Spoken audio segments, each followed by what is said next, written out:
আমার বার্থডের ছোট্ট একটা ভিডিও আজ তোমাদের সাথে শেয়ার করছি। আমার বার্থডেটা সেলিব্রেট করার জন্য আমরা চলে গেছিলাম রয়্যাল বিষ্ণুতে। আর হ্যাঁ, আমার একটু ঠান্ডা লেগেছে, সেই কারণে গলাটা একটু বসে গিয়েছে, তো একটু অ্যাডজাস্ট করে নিও। আর আমার কিছু কাছের মানুষদেরকে আমি বলেছিলাম আসতে, তো তারা এসেছিলো। ফার্স্ট আমরা কিছু ছবি তুলে নিই, তারপরে স্টার্টারে 2 রকম কাবাব অর্ডার করেছিলাম। কাবাবগুলো সত্যি ভালো ছিল টেস্ট।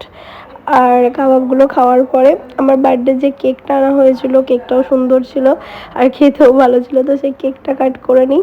অ্যান্ড কেকটা কাট করে নেওয়ার পরে আমাদের সবার ডিনারের টাইম হয়ে গেছিলো, তাই ডিনারটা অর্ডার করে দিয়েছিলাম। ডিনারে ছিল butter naan, green salad, chicken biryani, mutton biryani, তারপরে মাটনের একটা ডিশ।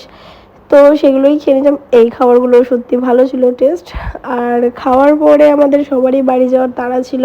আর তার আগে ডেজার্টে আমরা কেকটা খেয়েছিলাম, সেটার ক্লিপটা নেওয়া হয়নি। তো আজকের জন্য এটুকুই। টাটা, দেখা হবে নেক্সট ভিডিওতে।